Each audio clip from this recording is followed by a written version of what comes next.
video, I'm going to discuss why you get flare-ups or setbacks when you do your rehab, where your pain suddenly flares up when you do something that's a little bit too intense. And we're going to look at what it means. Does it mean that you've made your injury worse? And how long will it take to recover?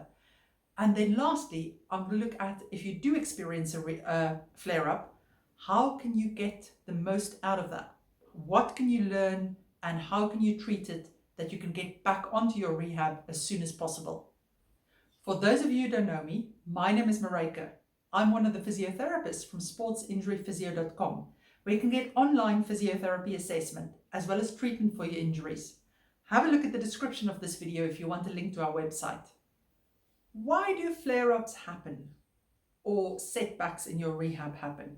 Well, it's basically whenever you're injured, that structure hasn't got the strength to cope with all the load that you put through it when you do your normal sport.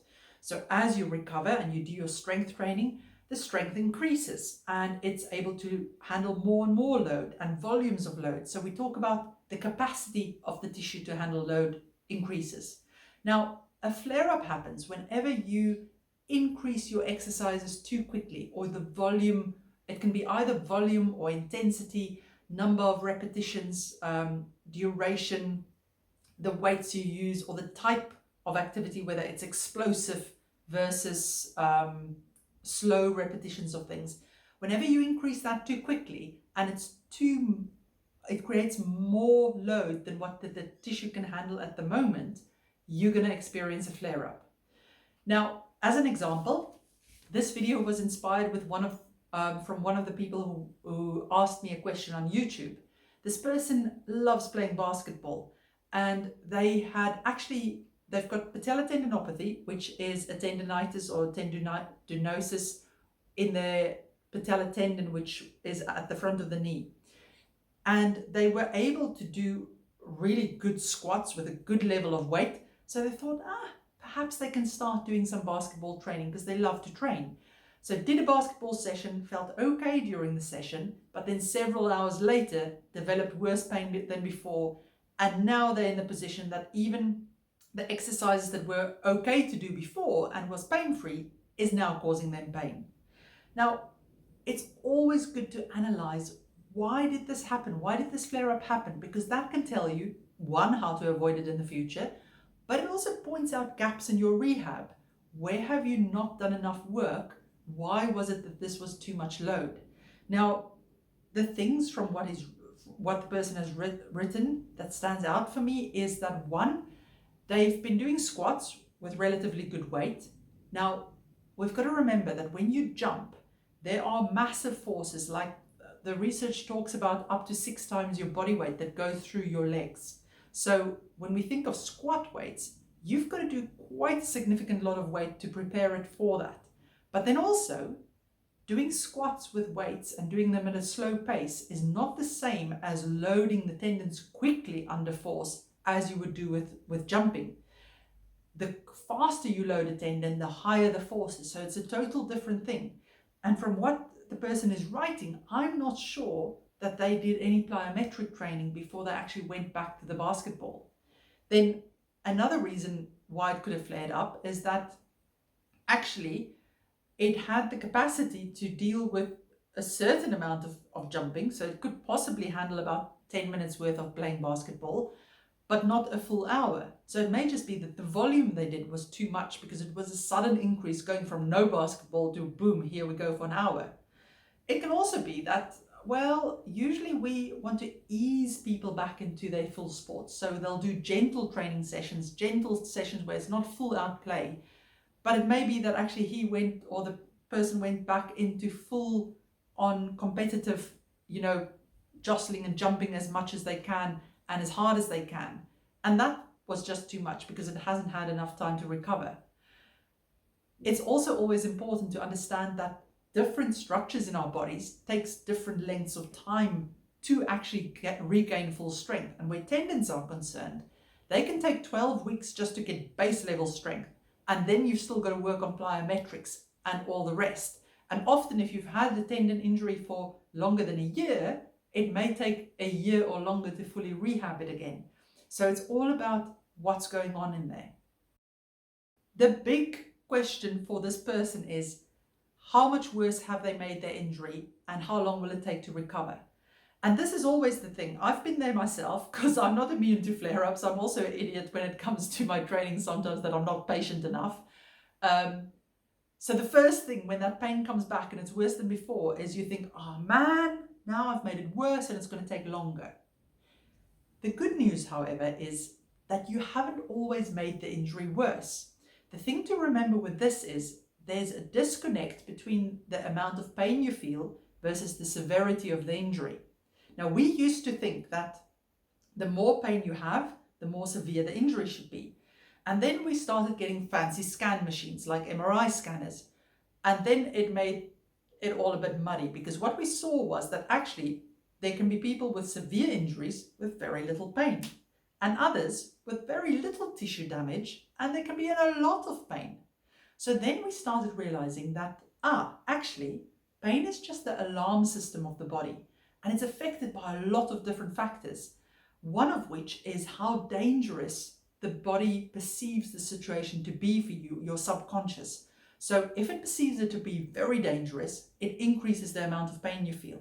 And therefore, even thoughts and feelings and fears can feed into this and make your pain feel worse. So if you have a flare-up or increase in your pain, yeah, it can be that there's a bit of aggravation of your injury. But now your first process in your mind is, oh man, I've made this worse. This is going to take forever. Boom, immediately it feels worse. Because immediately your subconscious go, oh, this is a bad injury. There's bad circumstances around this. The whole thing means a bad thing for me because I can't be social, I can't do my job, anything like that. It will make it feel worse. If, however, you tell yourself, stop worrying. I know the activity I did wasn't that much.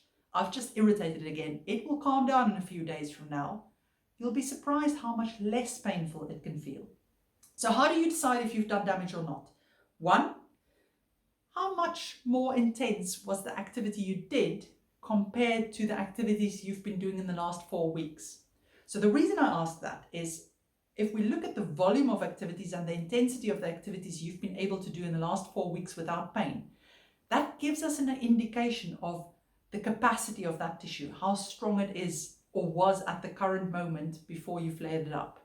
Now, if the activity you did was just a little bit harder than what you used to, or a little bit more than what you used to, but quite low intensity, then it's very likely that actually you haven't made your injury worse. You've just flared the pain and the signals up that it's more sensitive again. If, however, you did do a session that was a lot harder than what you used to, so you went from not jumping at all to an hour's worth of active jumping and being really active, then there's a chance that you have made it a bit worse. But if it was only one session, then it won't be much worse than what it was before. There won't be that much more structural damage. It will be a lot of sensitivity increase with a little bit of structural issues going on. The only exception is if you felt a sharp sudden pain while you were doing the activity and then your pain increased. Because a sharp sudden pain usually means that you've torn something. So if that's the case, you definitely need to get it looked at, because there's a chance that actually you may have torn something in that session then. What do you do when you have a flare-up? Because I can tell you, if you have a tendon injury especially, you will have flare-ups along the way. It's just how it is. It's very easy to overdo it, and tendons can be fickle things because they don't show you immediately that they don't like an activity. It's hours later that they become painful. So the first thing is to not try and train through it. Treat it like it's an acute injury, because if you can calm it down within the first few days and not try to force it to work into pain, it will calm down much more quickly, and it'll only be a week or two and you'll be back to your normal rehab routine that you were at before you had the flare-up. If, however, and been there, done that, got that t-shirt, you feel so desperate that you want to continue doing the exercises that you could do before the flare-up, and you try to do them even though they cause more pain, it will then make your injury worse, because it's not at this moment in time ready to cope with that anymore. So you have to establish, what can it cope with now? What is its capacity?